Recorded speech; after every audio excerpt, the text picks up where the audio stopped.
नमस्कार, आदाब, अस्सलाम वालेकुम। ये खूबसूरत सा शहर, बाजार में रौनक, बड़ी बड़ी इमारतें, चारों तरफ चहल पहल और मौज मस्ती। इस शहर का नाम है बाबेल। यहाँ पर किसी भी चीज़ की कमी नहीं है, सिर्फ एक कमी है और वो है ईमान। यहाँ के लोगों को यह नहीं पता है कि इनको ये शानो शौकत बख्शने वाला कौन है। दोस्तों, आज हम इस वीडियो में बात करेंगे हज़रत इब्राहीम अलैहिस्सलाम के बारे में। एक ऐसा बादशाह जो बच्चों को पैदा होते ही कत्ल करा देता था। उसकी नज़रों से बचाकर कैसे इब्राहीम अलैहिस्सलाम की माँ ने उन्हें 13 सालों तक बचाकर रखा। आखिर क्या है पूरा वाकया, चलिए सुनते हैं। वीडियो को शुरू करने से पहले आप हमारे चैनल ज़ैनब 92 को सब्सक्राइब करके एक प्यारा सा कमेंट जरूर कर दें। तो चलिए वीडियो को शुरू करते हैं। दोस्तों, हज़रत इब्राहीम अलैहिस्सलाम के वालिद एक मूर्तिकार थे। नमरूद के दौर में लोग मूर्तियों और चांद, सूरज, बुतों को ही अपना रब मानते थे। आपके वालिद तरह तरह की मूर्तियां बनाते थे और उन्हें शहर के लोगों में बेचते थे। उसी दौरान नमरूद को किसी ने बताया कि उसके खात्मे की शुरुआत किसी बच्चे के जरिए होगी। उस वक्त नमरूद शहर में जो भी बच्चा पैदा होता था उसका कत्ल करवा देता था। बताया जाता है कि हज़रत इब्राहीम अलैहिस्सलाम की माँ ने उन्हें पूरे शहर से छुपाकर पैदा किया और 13 सालों तक सबकी नज़रों से छुपाकर रखा। हज़रत इब्राहीम अलैहिस्सलाम के वालिद मूर्तियां बनाते थे और मूर्तियों को सजदा भी किया करते थे। यही वजह थी कि हज़रत इब्राहीम अलैहिस्सलाम के घर में बहुत सारी मूर्तियां रहती थी। जब कोई मूर्ति गिर जाती तो आपके वालिद आपसे उन मूर्तियों को उठाने के लिए कहा करते थे। यह सब देखकर हज़रत इब्राहीम अलैहिस्सलाम के मन में ये सवाल आता था कि जिन मूर्तियों को हम बनाते हैं जो खुद से उड़ भी नहीं सकती, आखिर वो हमारा रब कैसे हो सकता है। एक रात हज़रत इब्राहीम अलैहिस्सलाम इन्हीं बातों को सोचते हुए बैठे थे, तभी आसमान में उनकी नज़र सितारों पर गई और उनके मन में ये ख्याल आया कि शायद मेरा रब यही है। लेकिन जब कुछ देर के बाद सारे सितारे बादलों में छुप गए तो हज़रत इब्राहीम अलैहिस्सलाम ने कहा, जिसकी रोशनी को बादल छुपा ले वो मेरा रब नहीं हो सकता। और फिर उनकी नज़र चांद पर पड़ी। फिर आपने सोचा शायद मेरा रब ये चांद है। यही सब सोचते सोचते रात का आखिरी पहर हो गया और धीरे धीरे चांद भी आंखों से ओझल हो गया। आपने कहा कि ये चांद भी मेरा रब नहीं हो सकता। और फिर सुबह जब सूरज निकला तो उसकी चमक और उसके उजाले को देखकर आपने कहा, हो ना हो मेरा रब यही है। लेकिन जब शाम में सूरज भी ढल गया तो आपने कहा, किसी ढलते हुए सूरज को मैं अपना खुदा कैसे मान लूं। आप यह समझ गए थे कि हर चमकती हुई चीज खुदा नहीं हो सकता और आपको इस बात का इल्म हो गया था कि इस पूरी दुनिया और ये चांद, सूरज, सितारों को बनाने वाला ही खुदा है। शहर वाले जो बुतों को खुदा मानकर सजदा कर रहे थे, यह बहुत बड़ा शिर्क कर रहे हैं। आपने सबसे पहले अपने वालिद को यह शिर्क करने से मना किया और उन्हें एक अल्लाह पर ईमान लाने को कहा। आपने पूरे अदब व एहतराम के साथ उनको समझाया कि आप क्यों ऐसी मूर्तियों को अपना रब मानते हैं जो कि ना कुछ बोल सकती हैं और ना कुछ सुन सकती हैं।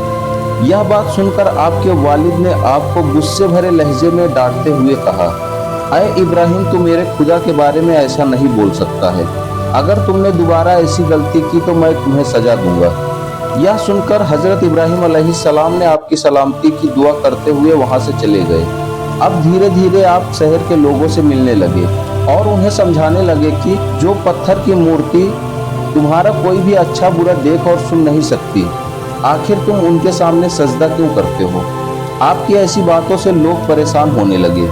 लोग सोचने लगे कि एक नौजवान जो कि ना कोई पीर है और ना ही कोई बादशाह, फिर भी इसकी बातों में ऐसा असर क्यों है। कुछ लोग बुतों पर शक करने लगे और जैसे जैसे यह बात शहर में फैलने लगी तो कुछ लोग इसे बुतों के लिए खतरा भी समझने लगे। लोग समझने लगे कि अगर हमने इब्राहीम को नहीं रोका तो हमारी पीढ़ी दर पीढ़ी चली आ रही परंपरा को हमारे बच्चे भी मानने से इनकार करेंगे। और अब यहीं से हज़रत इब्राहीम अलैहिस्सलाम का इम्तिहान शुरू हो गया था। उस वक्त शहर के लोग एक सालाना ईद मनाया करते थे। इसमें सभी लोग अपने घरों में अच्छा खाना बनाते और नए कपड़े पहनकर शहर के एक किनारे इकट्ठा होते और फिर खूब नाचते, खेलते और खुशियां मनाते और फिर शाम में बुतों के सामने रखा हुआ खाना खाते और अपने अपने घरों को लौट जाते। इस बार जब ईद का दिन आया तो शहर के सभी लोग तैयार हो गए, मगर हज़रत इब्राहीम अलैहिस्सलाम तैयार ना हुए। सभी के जाने के बाद हज़रत इब्राहीम अलैहिस्सलाम उन बुतों के पास जाकर उन्हें ध्यान से देखने लगे और फिर उन बुतों से कहा कि क्या तुम हमसे बात कर सकते हो, क्या तुम हमारी हिफाजत कर सकते हो, और हमारी छोड़ो क्या तुम अपनी हिफाजत कर सकते हो। जब बुतों से कोई जवाब न मिला तो आपने एक बड़ा हथौड़ा लिया और सभी बुतों को तोड़ना शुरू कर दिया।